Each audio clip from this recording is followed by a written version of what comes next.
Hello students, আমি Moumita ma'am. আশা করি তোমরা সকলে খুব ভালো আছো। Welcome back to our channel. Students, আজকে আমি তোমাদের থার্ড সেমিস্টার মেজর ইংলিশ থেকে তোমাদের আমি আগের দিন ইউনিট 1-এর মানে পেপার 3 ইউনিট 1 থেকে টপিক নাম্বার 2টা শুরু করেছিলাম। সেখানে তোমাদের আমি করিয়েছিলাম যে portrayal of women with special reference of Ramayana.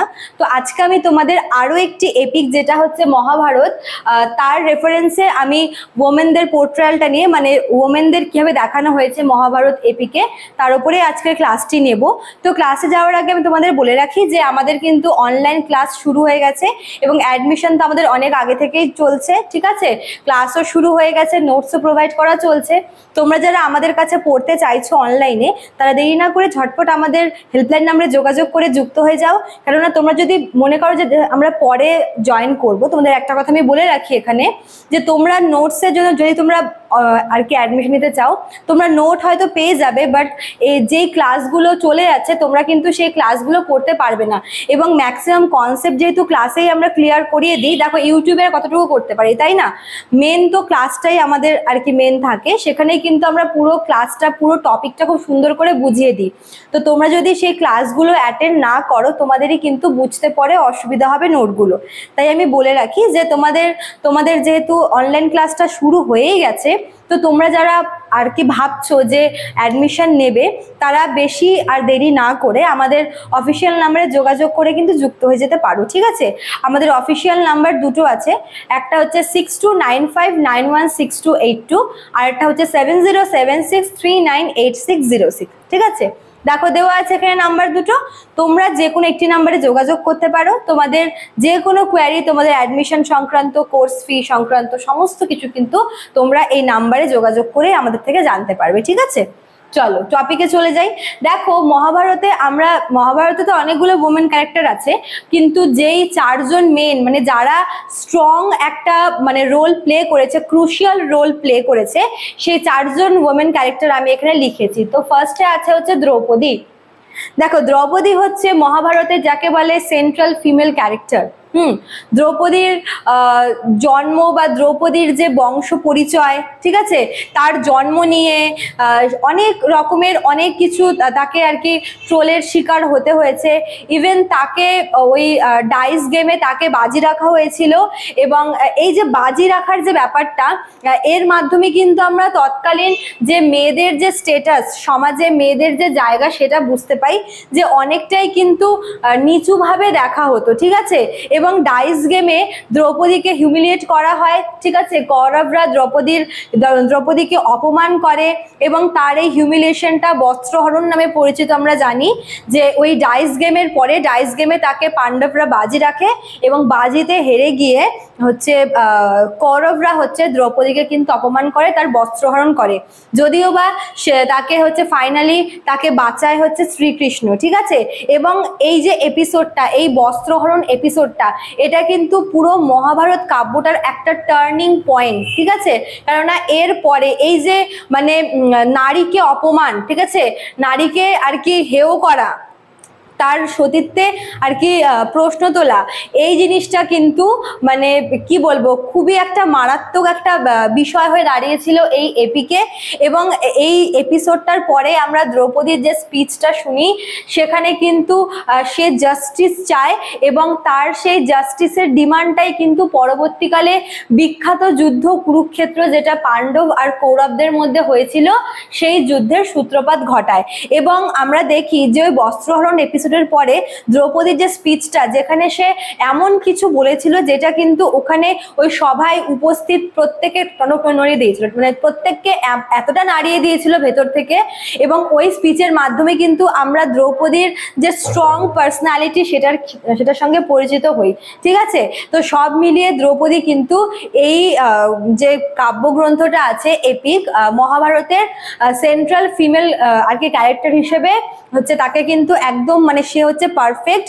তার সাহস, তার বুদ্ধিমত্তা, তার রূপ, এবং এছাড়াও সে সঙ্গে সে যেই সমস্ত লাঞ্ছনা অপমান সে সহ্য করেছে, ঠিক আছে, যেই হিউমিলিয়েশন তাকে সহ্য করতে হয়েছে, ইভেন তাকে অনেক কিছু স্যাক্রিফাইসও করতে হয়েছে। তো সব মিলিয়ে কিন্তু দ্রৌপদীর যে ক্যারেক্টারটা, সেটা এই মহাভারতের জন্য কিন্তু ভীষণই ইম্পর্টেন্ট এবং সিগনিফিকেন্ট, ঠিক আছে? নেক্সট দেখো, 2 নাম্বার ক্যারেক্টার হচ্ছে কুন্তি, পাণ্ডবদের মা। এবং কুন্তি কিন্তু এই এপিকের একটা খুবই একটা কিন্তু ইম্পর্টেন্ট রোল প্লে করেছে, ক্রুশিয়াল রোল প্লে করেছে, ঠিক আছে। মানে ম্যাটারনাল গাইডেন্স হিসেবে তার যে হচ্ছে এই আর কি বলবো, মানে তার যে রোলটা সেটা হচ্ছে ভীষণই মানে ইম্পর্টেন্ট এবং ভীষণই কিন্তু ইনফ্লুয়েন্সিয়াল, ঠিক আছে। দেখো তার যে ডিসিশন, সে তার ছেলেদের যেভাবে মানুষ করেছে, তার ডিসিশন, তার উইজডমকে কিন্তু মানে উইজডমের মেনশন কিন্তু অবশ্যই করতে হয়। এছাড়াও তার নিজস্ব কিছু পার্সোনাল সাফারিংস ছিল, যেরকম তার যে প্রথম সন্তান মানে কর্ণের জন্ম নিয়ে মানে ওই ব্যাপারটাকে তাকে সিক্রেট রাখতে হয়। এবং আমরা দেখি যে ওই একটা কারণে সে তার পার্সোনাল এই সাফারিংটাকে নিজের মধ্যেই রেখেছিল, কিন্তু সেটা কিন্তু পরবর্তীকালে আর মানে হাইড থাকেনি, সেটা সবাই জানতে পারে এবং তার নিজের সন্তান কিন্তু তার এগেনস্টে চলে যায়, ঠিক আছে। তো একদিকে তার নিজের মোরাল ডিউটি, অন্যদিকে তার পার্সোনাল স্যাক্রিফাইস, এই সমস্ত কিছুকে কিন্তু একসাথে ব্যালেন্স করেছে কুন্তি। এই জন্য সব মিলিয়ে কুন্তির রোলটা কিন্তু এই মহাভারতে ভীষণই ক্রুশিয়াল, ঠিক আছে। নেক্সট দেখো 3 নাম্বার হচ্ছে গান্ধারী। গান্ধারী হচ্ছে কৌরবদের মানে মাদার এবং ধৃতরাষ্ট্রের হচ্ছে ওয়াইফ। ধৃতরাষ্ট্র মানে এখানে গান্ধারীকে লয়ালটির হচ্ছে মানে সে ভীষণই লয়াল থাকে তার হাজব্যান্ডের প্রতি। তার হাজব্যান্ড ব্লাইন্ড থাকে বলে সে তার হাজব্যান্ডের ব্লাইন্ডনেসটাকে শেয়ার করার জন্য সে নিজেও কিন্তু ব্লাইন্ড ফোল্ড থাকতো, সবসময় সে চোখে হচ্ছে কাপড় বেঁধে রাখতো, যাতে সে তার স্বামী যে জিনিসটা ফেস করছে সেও যাতে সেই জিনিসটা ফেস করতে পারে। স্বামীর প্রবলেমটাকে, সাফারিংটাকে একটু শেয়ার করার জন্য কিন্তু সে নিজেও ওরকম চোখ বেঁধে রাখতো, ঠিক আছে। এবং আমরা দেখি যে গান্ধারীও কিন্তু মানে সে তার পুত্র স্নেহে অন্ধ, মানে সে তার ছেলেদের প্রতি এতটাই মানে যেরকম কুন্তি যেরকম পাণ্ডবদের প্রতি খুব বেশি আর কি মানে স্নেহ করতো খুব তাদেরকে, ঠিক তেমনই গান্ধারীও কিন্তু তার ছেলে কৌরবদেরকে খুব বেশি করে সাপোর্ট করতো, খুব বেশি করে তাদের প্রতি সে আর কি মানে খুব স্নেহে অন্ধ ছিল, ঠিক আছে। তো গান্ধারীর রোলটাও কিন্তু এখানে ইম্পর্টেন্ট, তার উইজডম, তার ডিউটি, তার লয়ালটি সব মিলিয়ে গান্ধারীও কিন্তু মহাভারতে একটি ইম্পর্টেন্ট রোল প্লে করে। তারপর দেখো লাস্টে আছে হচ্ছে অম্বা। এই অম্বা হচ্ছে সেই যে এই অম্বার জন্য মানে অম্বার মেন মোটিভ ছিল এই পুরো মহাকাব্য জুড়ে, সেটা হচ্ছে ভীষ্মর প্রতি আর কি রিভেঞ্জ নেওয়া, ঠিক আছে। এবং ভীষ্মর প্রতি রিভেঞ্জ নেওয়ার জন্য সে কিন্তু মানে পুরোটা জীবন জুড়ে সে ছদ্মবেশ নিয়ে থাকে, সে ছেলেদের ডিসগাইজ নেয় এবং পরে হচ্ছে যখন কুরুক্ষেত্রের যুদ্ধ লাগে তখন সেখানে কিন্তু সে ভীষ্মকে আর কি হত্যা করে এবং সে তার যে রিভেঞ্জ সেটা কিন্তু সে পূরণ করে, ঠিক আছে।